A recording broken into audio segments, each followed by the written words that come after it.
En el vídeo de hoy os voy a contar el material imprescindible y el material recomendado para convertiros en unos grandísimos fotógrafos de paisaje y disfrutar de vuestras sesiones allá donde estéis, cuando...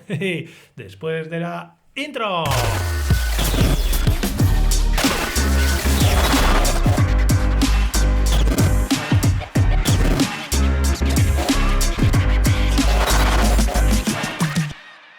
Correcto, amigos, en el vídeo de hoy vamos a afrontar este segundo capítulo del curso de fotografía de paisaje que ha sido recibido con mucha algarabía y mucho alboroto, así que, importante, si tenéis cualquier amigo, cualquier conocido que esté empezando en fotografía y que quiera hacer fotografía de paisaje porque le guste lo que ve, le gusta viajar y le gusta hacer fotografía de paisaje, pero no tiene ni idea de por dónde empezar, pasadle este enlace inmediatamente porque, como dije la semana pasada, queremos todos que este curso se convierta en una especie de guía de referencia para empezar en fotografía de paisaje. La semana pasada hicimos la introducción al curso, vimos todo lo que íbamos a ver a lo largo de estos 8 o 9 capítulos que va a ir creciendo y evolucionando día tras día. Ya sabéis que podéis ver el curso completo también en la página web de Processing RAW, donde podéis descargar todos los archivos RAW que vayamos viendo a lo largo de este curso, así como un montón de cursos que tenéis en Photoshop, Capture One, Color FX, Tony Kuiper, prácticamente todo lo que necesitáis, así como un montón de procesados de fotos paso a paso. Ya está hecho el llamamiento, el call to action, así que echadle un ojo, processingraw.com, la web en la que trabajo yo, es mía, hago yo los cursos y son para vosotros. Hoy vamos a ver ese material recomendado. Os voy a comentar cuál es lo imprescindible que vais a necesitar para empezar en fotografía de paisaje y luego voy a comentaros también qué es lo que utilizo yo. Así que vamos directamente a ver qué es lo que tenemos por aquí. Lo primero de todo, vamos a ver cuál es el material que vais a necesitar para empezar. Si no tenéis nada o si estáis empezando, cuál es ese mínimo imprescindible para poder empezar a trabajar en fotografía de paisaje. Voy a daros unas pautas generales sin entrar mucho en diferentes marcas, porque al final cada marca tiene sus modelos, tanto de lentes como de cámaras como de trípodes, y lo que quiero es que sepáis qué es lo que tenéis que buscar más que daros exactamente qué es lo que necesitáis, y luego también os voy a contar evidentemente qué es lo que yo tengo, cuál es mi equipo de fotografía después de tanto tiempo trabajando en ello, pues que evidentemente se aleja mucho de ese mínimo imprescindible. Importante, estamos de enhorabuena. En fotografía de paisaje, a diferencia de otras disciplinas como por ejemplo el deporte o el retrato o otras disciplinas de fotografía, es de las más económicas a nivel de requisitos del equipo. ¿Por qué? Pues porque vamos a poder hacer fotografía de paisaje y al más alto nivel, os digo, con una cámara relativamente básica. No vamos a necesitar una cámara súper avanzada para hacer fotografía de paisaje, simplemente que nos permita disparar en RAW y que tenga una resolución de 20-24 megapíxeles. Vamos a poder hacer la mejor fotografía de paisaje que nadie jamás haya hecho si las condiciones son las correctas. ¿Y por qué es esto? Pues fundamentalmente porque es una disciplina en la que, salvo la fotografía nocturna, que también se incluye dentro de la fotografía de paisaje, vamos a disparar en unas condiciones de luz óptimas. Al disparar en unas condiciones de luz óptimas vamos a poder trabajar con unos ISOs relativamente bajos, que es donde sufren las cámaras más básicas.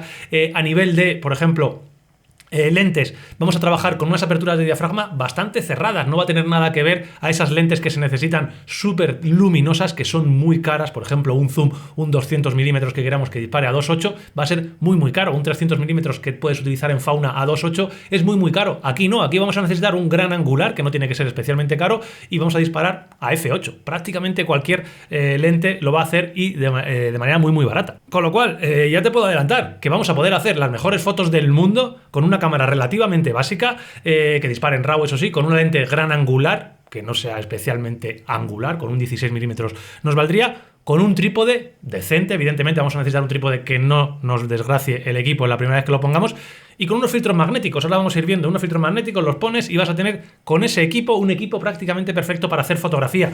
Podríamos empezar a hacer fotos muy buenas. Aquí podríamos acabar el capítulo y empezar con lo que de verdad importa, que es aprender a exponer, aprender a componer, aprender a enfocar y aprender a disparar, que es lo que vamos a ver en los siguientes capítulos, pero vamos a profundizar un poquito más en cada uno de estos apartados. Bien, vamos con las cámaras. ¿Qué cámaras, qué cuerpo de cámaras son los recomendamos? Ya os he dicho que no vamos a necesitar un grandísimo equipo para empezar, pero evidentemente cuando empieces a hacer fotografía, empieces a hacer viajes, vas a empezar a notar las carencias de un equipo un poquito más básico. Te vas a meter en el mundo de manera más seria y lo más posible es que acabes buscando una cámara bastante más avanzada. Lo habitual, ¿qué es? pues que empieces a buscar sensores cada vez más grandes, pases de sensores micro 4 tercios a sensores APS-C y acabes con un sensor full frame de tamaño completo. No es para nada imprescindible, pero en paisaje acaba siendo recomendable por dos motivos fundamentales. El principal es que vas a tener imágenes mucho más limpias cuando vayamos aumentando el ISO. Ya te he dicho que en fotografía de paisaje diurno no va a ser un caso habitual, pero sí que cuando empiece a caer la luz vamos a ir aumentando el ISO, sobre todo en fotografía nocturna, cuando queramos hacer vías lácteas, auroras boreales. Sí que vamos a necesitar y vamos a beneficiarnos mucho de sensores con poco ruido a ISOs altos. Y sobre todo porque, y aquí nos vamos a beneficiar siempre, con un full frame vamos a tener mayor ángulo de visión con una misma longitud focal. Vamos a poder tener lentes con un ángulo de visión muy muy amplio, que eso también va a ser muy útil y va a ser lo más habitual en fotografía de paisaje. En cuanto a resolución, mi consejo es que os podéis quedar entre 24 y 36 megapíxeles. Eso es para mí un número bastante mágico. Por debajo de 20 megapíxeles se puede hacer fotografía de paisaje. Yo estoy haciendo fotografía de paisaje con una Sony A7S3 que tiene 12 megapíxeles, pero sí que es cierto que se notan las carencias incluso aunque no imprimas fotografías. Posiblemente necesites una cámara con un mejor sistema de enfoque. No es imprescindible porque el enfoque que utilizamos en fotografía de paisaje, ya lo veremos en el capítulo, es muy sencillo, incluso a veces vamos a enfocar en manual, pero sí que es cierto que cuando estemos en condiciones de baja luz, al igual que pasa con el ISO, vamos a utilizar el autofoco para enfocar y hay cámaras que les cuesta muchísimo enfocar y otras cámaras que enfocan muy muy bien. Las cámaras actuales enfocan muy bien en la oscuridad y es algo que nos facilita un poquito. Por lo tanto, seguramente pases de esa cámara básica a una cámara un poquito más avanzadas. ¿Qué hay, Antonio? Os preguntaréis de las cámaras de alta resolución, esas cámaras que tienen 50, 60, 70, 80 megapíxeles, por ejemplo la serie R de Sony, la A7R4, la A7R5, esas cámaras para mí son cámaras muy específicas para un tipo de usuario muy específico, alguien que fundamentalmente imprima muchas fotos. Para mí tienen más contras que ventajas y ese es el motivo por el que yo no tengo una de esas cámaras. Normalmente casi ninguno de nosotros desgraciadamente hacemos muchas impresiones y ya te digo que con 36 megapíxeles se pueden hacer impresiones gigantes. Yo he hecho impresiones gigantes con 24 megapíxeles, que son las que tengo en casa.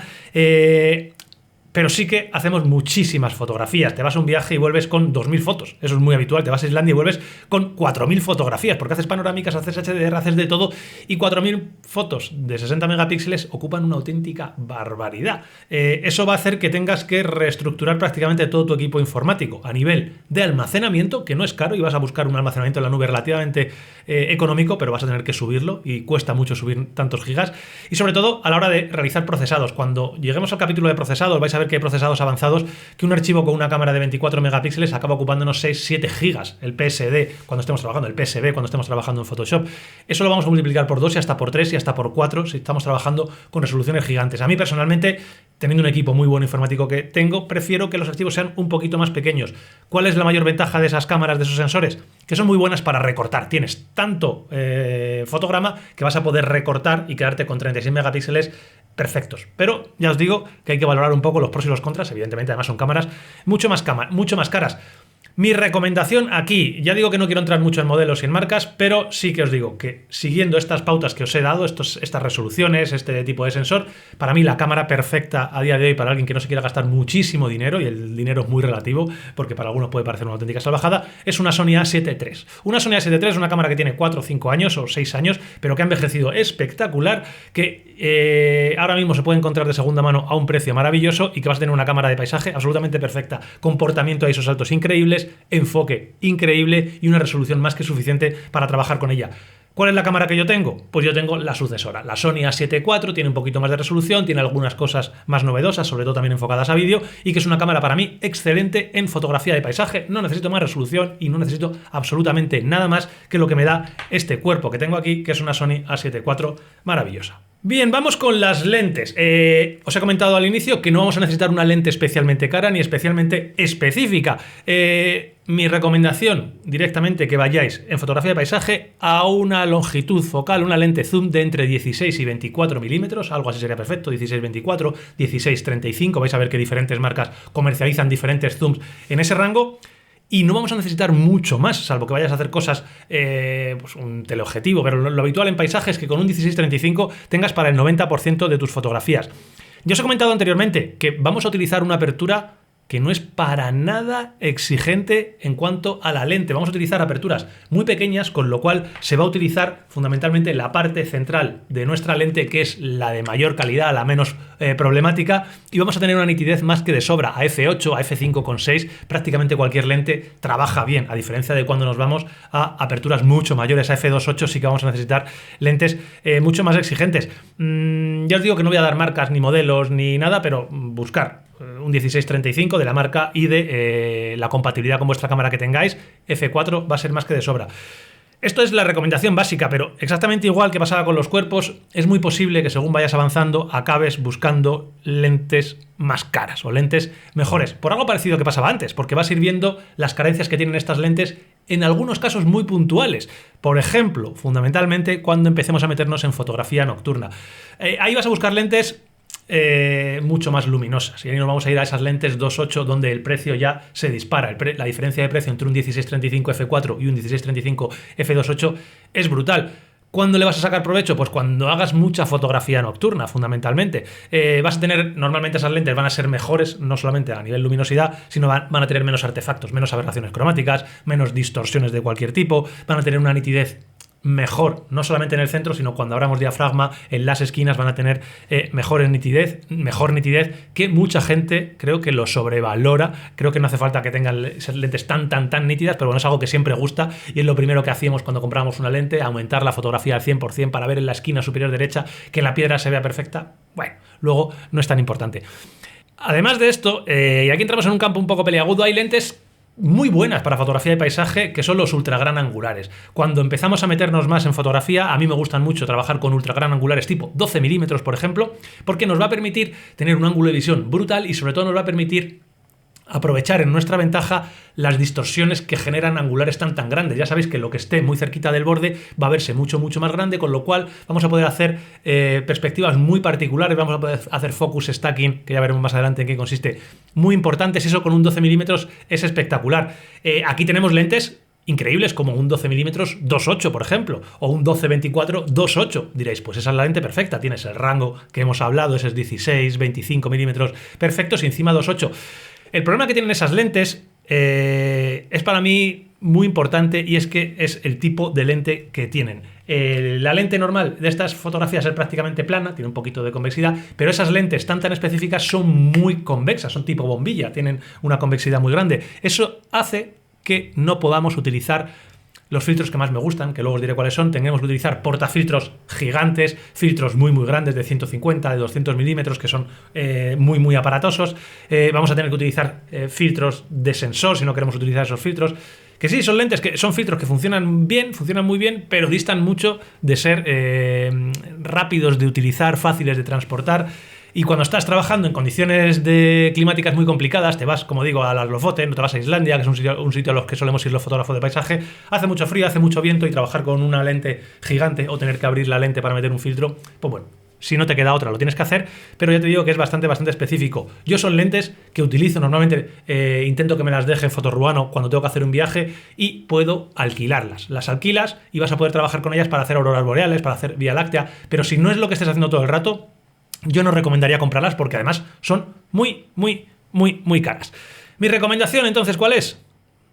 16-35 f4. Lo trabajan prácticamente todas las marcas, suelen ser lentes no tremendamente caras, tampoco son súper baratas, te van a permitir trabajar en fotografía de paisaje con un f4, con lo cual cuando cerremos a 5.6 o a f8 van a ser perfectas, no son muy grandes y encima vas a poder utilizarlas para cualquier otra disciplina, para vídeo, para hacer fotografía callejera, prácticamente para todo. Una lente que sí o sí normalmente tenemos que tener. ¿Qué es lo que yo tengo? Pues lo que habéis visto, 16-35, que es un rango focal que me gusta mucho, en 2.8. He utilizado mucho el 12-24 2.8, ya digo que cada vez que voy a hacer vías lácteas o auroras boreales intento conseguirlo, o lo alquilo o pido a Fotorruano que me lo dejen, pero no me lo compro porque es una lente que no utilizo en el día a día, ya que no puedo utilizar los filtros, que ahora pasaremos a ese capítulo, que a mí me gustan, que son filtros magnéticos de poner y quitar y que no me van a complicar para nada la vida. Bien, tenemos cuerpos, tenemos lentes, que es lo básico que tenemos, y vamos a ver pues la tercera pata, nunca mejor dicho, de este banco, que son los trípodes. En cuanto a los trípodes, como todo, va a depender del nivel de fotografía y del nivel de inversión que quieras hacer, del presupuesto que tengas. Vamos a tener tres variables que contemplar en un trípode. Fundamentalmente es la estabilidad del trípode, la estabilidad que nos va a dar, el peso que va a tener el trípode, que suelen ser inversamente proporcionales, y la altura que alcanza el trípode, más alto o más bajo. Para mí, la clave y lo que tenéis que ponderar sí o sí es la estabilidad del trípode. Tenéis que buscar algo que cuando lo tengáis completamente extendido no se tambalee con un poco de viento, no se tambalee cuando venga una pequeña ola, no tanto por la estabilidad de la foto, que normalmente no se va a ver afectada. Hay gente que piensa, oye, es que con un trípode que se me mueva la foto sale movida. Puede pasarte alguna vez, pero lo más importante es que un trípode de esos se puede caer en el peor momento posible, cuando venga una ráfaga de viento, cuando venga una ola, y os hablo por experiencia, cuando eso ocurre, todo lo que hay arriba, que es lo que más queremos en ese momento, se va al traste, se te puede caer en el mar, se puede caer en una roca, se te puede romper la lente, y yo he roto un 14-24 de Sony 2.8 haciendo vías lácteas con un trípode cuando viene una ráfaga, se me ha caído una lente al mar. Bueno, ya sabéis que soy un poco destructor, pero con un trípode muy estable, y es algo que aprendí rápido, es bastante difícil que ocurra. Vas a poder abrir bien las tapas, las patas, pesa un poquito más y la estabilidad que da no tiene nada que ver a como cuando tienes un trípode pequeño y poco estable. Evidentemente, un trípode muy estable, lo normal es que pese mucho. Y si no pesa mucho es porque es de carbono, con lo cual va a costar mucho. Por eso tenemos esos tres variables: altura, peso, precio y estabilidad, que son cuatro realmente, que van unas en contra de la otra. En material, lo que os digo, si no quieres que pese mucho, tiene que ser carbono, pero va a ser muy caro. Si no te importa que pese un poquito más, va a ser de aluminio, va a ser más económico, pero va a pesar muchísimo más. Entonces tienes que ver cuánto dinero te quieres gastar, cuánto vas a andar con el trípode, y con eso vas a tener que ir buscando. Para mí es importante también que tenga 3 secciones el trípode. Los trípodes hay que pueden tener 3 secciones, 4 secciones y hasta 5 secciones. ¿Esto qué va a hacer? Cuantas más secciones tenga un trípode, más vas a poder cerrarlo y más compacto va a quedar. Un trípode de 5 secciones puede quedar muy compacto porque se van metiendo las patas unas dentro de otras. ¿Qué ocurre? Que cuando las abres va a tener mucha menos estabilidad, va a tener como más articulaciones, muchas más puntos de debilidad. Un trípode de 3 secciones va a ser menos compacto cuando lo pleguemos, pero tremendamente más estable cuando lo despleguemos. Así que a mí me gusta de 3 secciones. Y hablando de secciones, entramos en el tema de los cierres, que tenemos básicamente 2 tipos. Hay alguno más, pero fundamentalmente vais a encontrar que el 95% de los trípodes tienen 2 tipos de cierres. Los de palometa, tipo los Manfrotto, que normalmente tienen una palometa de abrir y cerrar, y los de anillos, que cierran y abren. Yo a día de hoy tengo uno de anillos, tengo un Gitzo, que es quizá la mayor inversión que he hecho en el mundo de la fotografía, un trípode súper caro, de 3 secciones de carbono, muy alto, muy estable y muy ligero para lo alto que es, pero es tremendamente caro, es una compra que ya digo que no es especialmente recomendable, pero cuando llevas mucho tiempo acabas pasando por él. Es de anillos giratorios y a mí no me gustan, a mí me gustan más las palometas, porque la palometa al final es abrir y cerrar, el trípode está abierto o está cerrado. Los anillos a veces se quedan, muy habitual que se queden medio abiertos, medio cerrados, con lo cual si no lo has cerrado a tope, cuando montas el trípode se acaba moviendo de un lado o de otro y a mí me da bastante rabia. Así que a mí me gustan de palometas, a pesar de que el que tengo es de anillos. Personalmente yo comencé con un Manfrotto 0.55, ¿vale? Manfrotto tiene 2 trípodes que son míticos, el 190 y el 0.55, ambos los tienen en 3 y en 4 secciones. El 190 es más bajito, el 0.55 es más alto. Yo empecé con el 0.55, muy alto, de aluminio y muy pesado. Lo cambié por ese trípode con el que estoy grabando ahora, que lo sigo utilizando 8 años después, que es el 0.55 de 3 secciones y de carbono, un trípode que me ha salido espectacular y, como digo, sigo utilizando, y luego ya pasé a ese Gitzo, que es el que utilizo cuando me voy a hacer mis fotografías. Así que bueno, ahí tenéis unos cuantos modelos que yo he utilizado, sé que hay muchas más marcas, así que bueno, hice echando un ojo con esos requisitos, que es lo que os he dicho, 3 secciones y ver si va a pesar mucho o si va a pesar poco. El trípode evidentemente no puede ir solo, tiene que ir con una rótula. Mi consejo muy sencillo, una rótula de bola que sea lo más fluida posible, que funcione bien, que no se quede atrancada cuando trabajes, que evidentemente sea capaz de mantener el equipo que estamos trabajando, que cualquier rótula de bola que no sea muy mala lo va a hacer. Y con eso hay muchos modelos y muchas marcas. Yo ya os adelanto, a mí me han funcionado muy bien las rótulas de la marca Sirui, he hecho alguna review en el canal, hasta hace muy poco, y tengo por aquí alguna, la Sirui A10R, con la que estoy grabando y con la que tengo aquí trabajando. Funciona muy bien, es una rótula de 80 o 90 euros, que funciona bien, y Para el Guicho tengo otra rótula de RRS, Really Right Stuff, una rótula que es absolutamente otro nivel, con un cierre rápido de leva, que no tengo que estar apretando y cerrando. Bueno, es absolutamente espectacular, pero evidentemente volvemos a que es una rótula calidad-precio nefasta. Es muy, muy cara y es algo que no puedes recomendar a nadie, salvo que lleve mucho tiempo y le dedique muchísimas horas y que viva prácticamente de esto. Cámaras, lentes, trípodes, rótulas. Vamos con el cuarto punto y lo más importante, tendríamos con estas 4 cosas, de lo que necesitamos, que son los filtros. Aquí creo que puedo hablar con conocimiento de causa. Llevo muchos años utilizando filtros, me ha gustado siempre utilizar filtros y incluso hace ya por lo menos 8 años yo creo que hice una guía en Processing Raw antes de tener canal de YouTube dedicada a los filtros de densidad neutra, qué tipos de filtro usar, qué tipos de filtro había, cuáles debes usar, cómo utilizarlos, cómo hacer cálculos, todo eso lo tengo, una guía que vieron cientos de miles de personas y que fue un poco catalizador del crecimiento de Processing Raw. Ha pasado mucho tiempo, esa guía ha quedado evidentemente obsoleta, debería hacer una guía actualizada pero no tengo tiempo y a día de hoy, después de tanto tiempo, tengo absolutamente claro qué es lo que necesito, que son 4 filtros. Y quedaos con esto, yo necesito 3 filtros de densidad neutra, de 3 pasos, de 6 pasos y de 10 pasos y un filtro polarizador. Entiendo que todos sabéis a qué nos referimos. Filtros de densidad neutra básicamente lo que van a hacer es oscurecer o disminuir la entrada de luz en el sensor, como ponerte unas gafas de sol, y vamos a poder prolongar los tiempos de exposición. En fotografía se utilizan básicamente para eso, para hacer fotografías de larga exposición. 3 pasos van a multiplicar por 3 la exposición que necesitas, bueno, por 2 elevado a 3, de 6 pasos y de 10 pasos, que son un filtro para hacer larguísimas exposiciones de 2, 3, 4 minutos. Polarizador, muy útil también, algo que no utilizaba hasta hace 2 o 3 años y que hace 2 o 3 años empecé a utilizar y lo utilizo prácticamente siempre. Va a reducir un poquito la entrada de luz, va a modificar un poco la saturación de la imagen, pero para mí eso no es lo importante. Para mí lo importante es que nos va a eliminar los reflejos del agua. Cuando estés trabajando en ríos o en mares o en lagos, al utilizar el polarizador vamos a poder eliminar los reflejos y va a quedar imágenes mucho más bonitas. O se va a poder ver el fondo o van a quedar imágenes totalmente negras con un agua que no va a estar reflejando la parte de alta, e incluso en bosques, como hay mucha humedad en las hojas, al utilizar el polarizador vamos a eliminar esos reflejos que están en las hojas y van a salir fotos que, como os digo, son mucho más bonitas. Ríos, todo donde haya agua siempre utilizo el polarizador, incluso en fotografías de bosques utilizo el polarizador. Bien, ya os he dicho qué es lo que necesito. En cuanto a tipo, también sé lo que no quiero. Y lo que no quiero son filtros grandes, ya os he dicho anteriormente. No quiero filtros de 150, no quiero filtros de 200, no quiero utilizar portafiltros gigantes, no quiero, no es imprescindible utilizar filtros de sensor. Y sí que tengo claro lo que quiero, que desde que probé hace aproximadamente un año son los filtros magnéticos. Los filtros magnéticos para mí son una auténtica maravilla, son de los mayores avances que ha habido en mi flujo de trabajo, son los que estoy utilizando a día de hoy, lo utilizo en fotografía y lo utilizo en vídeo, que son estos que tengo aquí. Yo utilizo de la marca Case, seguramente haya filtros de otras marcas, a mí me gustan mucho estos, son los Case Wolverine, ¿vale? Creo que han sacado una versión nueva y en esta bolsita tengo absolutamente todo. Esto es inviable comparado con lo que yo tenía antes. Tengo mi filtro de 3, mi filtro de 6, mi filtro de 10 y mi polarizador. Es tan sencillo como sacar una anilla adaptadora que se pega en la lente y ahí puedo ir pegando los filtros, los quito y los pongo de una manera tremendamente sencilla. Elijo el filtro que quiero utilizar, el D3, puedo apilar el D3 con el D6, puedo apilar el D3 con el polarizador y todo es súper rápido y súper sencillo y no se te van a romper porque los filtros grandes son tan aparatosos que cuando estás trabajando en condiciones complicadas es muy habitual, y a mí me ha pasado, recuerdo perder un polarizador de 150, 185, carísimo, en Islandia, porque le di un golpecito, se cae al río y el río desapareció. Así que bueno, estos filtros para mí son imprescindibles.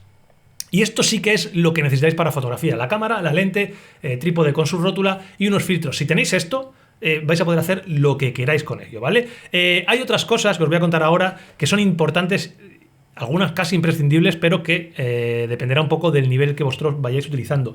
Para mí, relacionado con los trípodes y las rótulas, lo primero que vais a necesitar es un L-bracket o un anillo. ¿Para qué vale esto? Pues para poder hacer fotografías en vertical. Cuando tú estás utilizando la cámara en horizontal no hay problema, cuando la pones en vertical, si no tienes un L-bracket o un anillo de los que puedes girar, que se enganchan en la zona del objetivo y vas a poder girar la cámara, no vas a poder poner la cámara en vertical salvo utilizando la cabeza de la rótula. Utilizar la cabeza de la rótula es muy incómodo y yo en algunas ocasiones en las que se me ha olvidado el L-bracket me doy cuenta de cuánto echo de menos el L-bracket.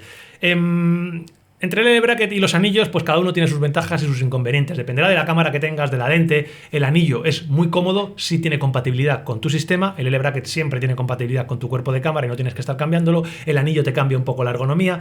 Yo después de haber probado los dos, me sigo quedando con los L-bracket, pero es algo muy personal. Lo mejor es que probéis y las dos cosas sí que creo que son rozando lo imprescindible, como también lo es una base niveladora. Lo mismo, al final poner la cámara en vertical lo sueles hacer para hacer fotografías casi siempre, hay muchas ocasiones, pero para hacer fotografías panorámicas. En fotografía panorámica, igual que yo el raíl nodal no lo veo tan imprescindible, está bien, es recomendable, pero no lo veo tan imprescindible. Si es algo más específico y más avanzado para cuando haces panorámicas más complicadas, la base niveladora te va a ayudar un montón. ¿Por qué? Porque lo que vas a hacer es tú montas tu trípode lo más estable posible, sin volverte loco, y luego lo que haces es nivelar esa base niveladora, dejando que la burbujita de la base niveladora se quede en el centro, con lo cual tú cuando hagas la panorámica vas a poder girar toda la panorámica de izquierda a derecha, como veremos en su momento, sin tener que estar reencuadrando. Siempre va a quedar la fotografía perfectamente horizontal porque todo el sistema está perfectamente equilibrado. Súper útil y te va a ahorrar muchísimo tiempo a la base niveladora. Más cosas así, más detalles que tenemos, pues por ejemplo, disparadores con cable, algo que cada vez utilizo menos, antes utilizaba mucho, pero que son tan baratos y los puedes tener siempre en la mochila que creo que deberíamos de tener. Es un disparador que simplemente vas a conectar a la cámara, los hay inalámbricos, pero yo lo prefiero do cable para que en las pilas no se nos gasten. Un disparador con cable lo conectas al puerto de disparador de tu cámara, un USB-C o el que tenga cada una de las cámaras, y vas a poder disparar. No tanto ya para disparar, que yo utilizaba antes y no transmitir vibraciones a la cámara, que para eso normalmente utilizo el temporizador de la cámara, sino cuando quiero hacer exposiciones de más de 30 segundos. Cuando entras en el modo bulb de la cámara y quieres hacer una exposición de 1 minuto y medio, de 2 minutos, tener el disparador te va a permitir tener el botón apretado o el seguro puesto para que haga la foto de 2 o 3 minutos. También se puede hacer a día de hoy con prácticamente cualquier teléfono móvil vinculado a la cámara, pero sabéis que esas cosas a veces fallan y el cable no te va a fallar nunca. Cuestan 10 o 12 euros en Amazon, menos en AliExpress, lo tienes en la mochila y va a venir espectacular. Y hablando de mochila, aquí tenemos 1000 variables, 1000 marcas. Yo tengo compañeros con muchas marcas y lo que creo que es imprescindible es que sea cómoda, que en fotografía de paisaje es muy habitual que andemos bastante, tienes que ir con una mochila que sea cómoda, evidentemente que tenga capacidad suficiente para el equipo que vas a llevar, no es lo mismo que lleves una lente a que lleves 4 lentes, y que sea duradera, ¿vale? Normalmente la vas a maltratar y que sea bastante duradera. Yo aquí he tenido Logo Pro, he tenido Tamrac y me tengo que quedar sí o sí con las F-Stop, que es una mochila de montaña adaptada a la fotografía, con lo cual es increíblemente cómoda e increíblemente duradera. He visto mochilas tipo F-Stop que han ido saliendo marcas similares y todas acaban fallando por las cremalleras, por las costuras, se rompe algo. Un F-Stop es indestructible. Yo prácticamente no he visto ninguna rota, salvo algún broche mío que lo he reventado al cerrar el maletero del coche. Cierras cuando está fuera el broche y lo rompes, pero evidentemente eso pasaría con cualquiera. Y luego ya prácticamente nada. Aquí tengo algunas cosas importantes, como evidentemente vas a tener que tener baterías de recambio, porque las baterías, sobre todo cuando hace frío, vuelan, cuando hace fotografía nocturna, vuelan, y para eso también es muy recomendable tener uno de estos cargadores. Yo utilizo este de Patona, es un cargador USB-C que puedes tener conectado en cualquier momento. Te va a cargar 2 baterías y te va a permitir conectarlo a un powerbank, que es otra de las cosas más recomendables que tenemos, el poder cargar esto incluso en el campo, lo conectas a un powerbank y va a funcionar muy bien. Son útiles este tipo de bolsitas, son bolsas que yo estas creo que las compré por AliExpress, pero las tienen también en Amazon, y que lo que te permite es ir guardando las baterías. Yo tengo en azul las baterías nuevas, en gris las baterías gastadas, con lo cual cuando las voy gastando las meto aquí y las nuevas las tengo aquí. Tengo 3 o 4 baterías siempre listas para ir trabajando. Os digo, cuando hace frío las baterías se gastan muy rápido. Y prácticamente nada más. Un paño multifibra siempre tiene que ir en la mochila, porque vamos a hacer fotografía muchas veces en cascadas, en ríos, que va a estar salpicando constantemente, o en lluvia, y tener un paño multifibra nos va a permitir limpiar la lente rápidamente, hacer la fotografía. Y también para limpiar es recomendable tener el típico soplador que tenemos aquí. Este para mí es el mejor de todos los que tenemos para limpiar el sensor de motas cuando cambiemos lentes. Es muy habitual cambiar lentes. Con este sensor, plin, le das 2 o 3 veces y lo vas a tener perfectamente limpio. Con esto tendríamos un equipo absolutamente espectacular. Por hacer un resumen muy rápido antes de cerrar, necesitaríamos esa cámara que digo full frame, no la necesitaríamos, pero es lo más recomendable, full frame con 24 megapíxeles, una lente 16-35 f4, yo creo que con eso tiraríamos de sobra, un trípode de 3 secciones lo más estable posible, y ya el peso dependerá de si lo compras de carbono o de aluminio, una rótula de bola que esté acorde a ese trípode que has comprado, lo más estable posible, y filtros de 3, 6, 10 y un polarizador. Con esto vas a tener un equipo perfecto para empezar a componer, a exponer, a enfocar y a disparar y a hacer nuestras fotografías que luego procesaremos, y todo eso es lo que vamos a ver en los siguientes capítulos de este curso de fotografía de paisaje. Así que ya sabéis, como os he dicho al principio, si os está pareciendo interesante, dejad algún comentario, también añadid lo que queráis de material que va a ser muy útil para el resto de gente que diga, oye Antonio, se te ha olvidado esto, se te ha olvidado lo otro, y también os agradecería que compartierais este curso entre vuestras comunidades o a la gente que creáis que le puede llegar a interesar, porque creo que poquito a poquito vamos a hacer ese monográfico de 9 capítulos que va a hacer que cualquiera prácticamente que quiera iniciarse en fotografía de paisaje sea capaz de conseguir sus fotos soñadas. Amigos, nos vemos en el próximo capítulo.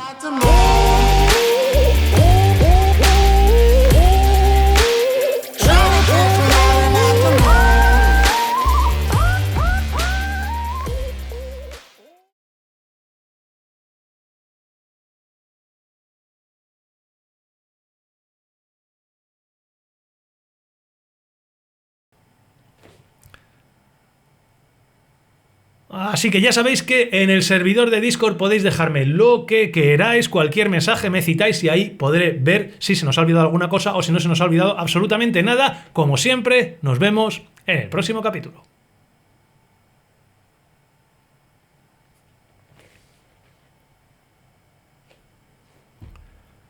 Hola a todos y bienvenidos a este segundo capítulo del curso de fotografía de paisaje. Como os dije la semana pasada, uno de los cursos que más ganas tenía de hacer, porque es a lo que me dedico y es mi gran pasión. La semana pasada hicimos simplemente la introducción al curso en el que vimos ese índice de todo lo que íbamos a ir viendo, y hoy comenzamos ya a meternos en faena, y en el capítulo de hoy os voy a contar el material imprescindible que tenéis que tener y el material que yo tengo, y os voy a dar una serie de pautas para que seáis capaces de elegir el material perfecto para fotografía de paisaje, tanto cámaras como lentes, como trípodes, como esos accesorios que nos van a venir muy muy bien. Así que, sin más dilación, vamos a ver qué es lo que necesitamos.